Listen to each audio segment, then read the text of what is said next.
नमस्कार सभी को। वैदिक वास्तु में मैं अपने सभी दोस्तों का बहुत-बहुत स्वागत करती हूँ। मैं हूँ एक एस्ट्रोलॉजर। आज बात करेंगे मैरिज की।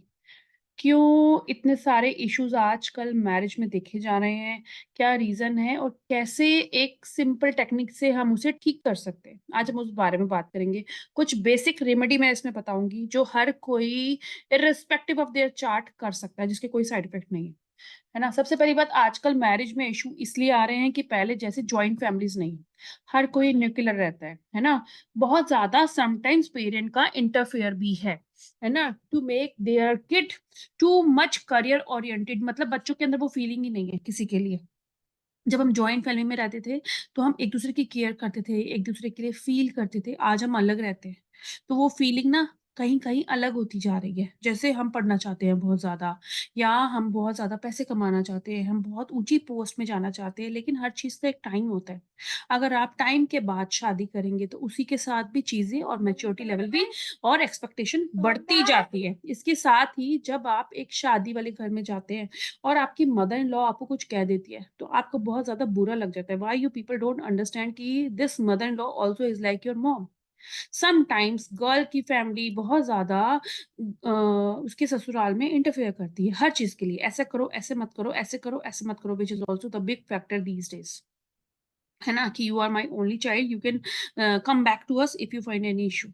नहीं, देखो, सातवाँ घर एक ऐसा घर होता है जिसमें सबसे बड़ी रेमेडी होती है झुकना। वो एक ऐसा घर होता है जिसमें बहुत बड़ी रेमेडी होती है कॉम्प्रोमाइज़ करना। अगर आप शादी के रिश्ते में कॉम्प्रोमाइज़ नहीं कर सकते, है ना? अपना गलती एक्सेप्ट नहीं कर सकते, अपनी ईगो डाउन नहीं कर सकते, तो शादी नहीं चलेगी।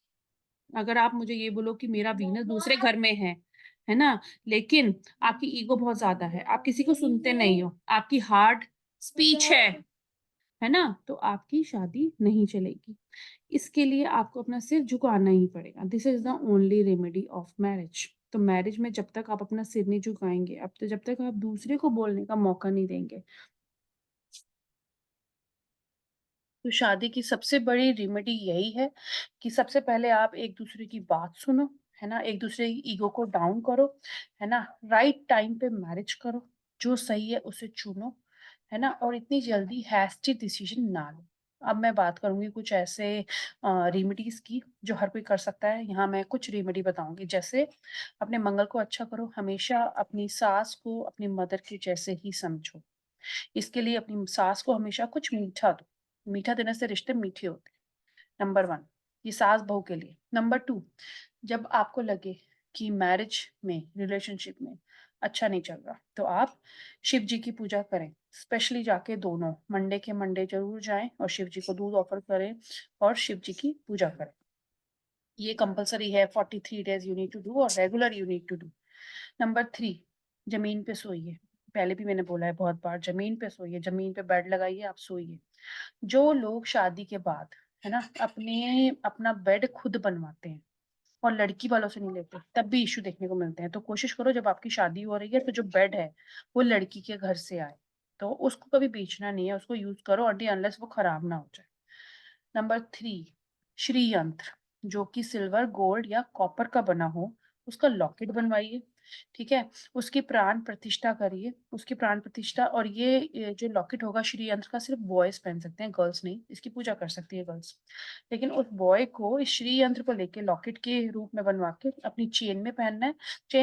चेन में पहनने से पहले इसकी प्राण प्रतिष्ठा करनी है। इसको अक्षत, मतलब साबुत चावलों के बीच में रखना है। पहले इसे गंगा जल से धोना है, फिर इसे साबुत चावल की एक कटोरी में रख देना है, ठीक है? जो 3 धातुओं का मैंने बताया, उन किसी भी धातु का आप ले सकते हो। और फिर आपको श्री सूक्तम का पाठ दिन में 2 बार 11 डेज़ करना है, और डेली आपको टिक्का और इत्र, इसे ऑफ़र करना है। जब आप इसे ऑफ़र करेंगे, तो आप धीरे-धीरे देखेंगे कि आपका माइंड रिलैक्स हो रहा है, आपकी चीज़ें अच्छी हो रही हैं, है ना? जितने भी घर में फाइट है और जितनी भी चीज़ें हैं, वो न्यूट्रलाइज़ होती जा रही है, मतलब बैलेंसिंग हो रही है। So this is a kind of faith, और इसमें बहुत ज़्यादा रिज़ल्ट देखे गए हैं। सो जिनको भी ये प्रॉब्लम मिल रही है अपने मैरिजेज़ में, तो वो ये उपाय कर सकता है, जिसके कोई साइड इफ़ेक्ट नहीं है। नंबर 2, जो लोग अपने रिलेशनशिप में अपने बच्चों से, अपनी बीवी से, अपने घर में गलत तरीके से बोलते हैं, रॉन्ग वर्ड यूज़ करते हैं, उन्हें मारते हैं, उनकी किसी भी तरह की रेमेडी से कुछ भी नहीं हो सकता, चाहे आप कितनी भी रेमेडी। जब तक आप अपनी वाणी को अच्छा नहीं करेंगे, जब तक आप अपने बिहेवियर को अच्छा नहीं करेंगे, you will not get anything in your life. So अगर आप झुकेंगे, अगर आप एक्सेप्ट करेंगे कि आपकी गलती है, अगर आजकल ये भी देखा गया है कि जो पार्टनर्स हैं आपस में बहुत रूडली बात करते हैं, बहुत ही बैडली बात करते हैं। तो ये भी बहुत बड़ा रीज़न है। और भी रीज़न ये है कि रिचुअल्स का फ़ॉलो ना करना, घर में, है ना? किसी भी अच्छे फंक्शंस में ना जाना, अपने सिब्लिंग्स को ना बुलाना, हर चीज़ अकेले सेलिब्रेट करना, अपने माँ-बाप को इंक्लूड नहीं करना। आजकल के टाइम में माँ-बाप ने बच्चों को इतनी लिबर्टी दी है कि वो हर चीज़ कर सकते हैं, लेकिन इतनी भी लिबर्टी नहीं देनी चाहिए कि वो सब कुछ कर पाएँ, which is sometime bad for them and for everyone.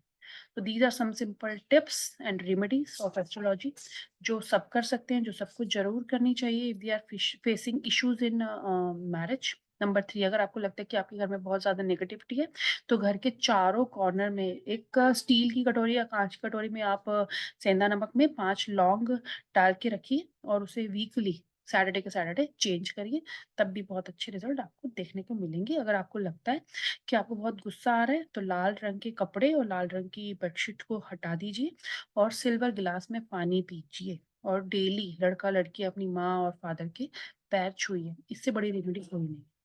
तो थैंक यू सो मच। फिर मिलेंगे किसी और वीडियो में कुछ और इनसाइट्स के साथ।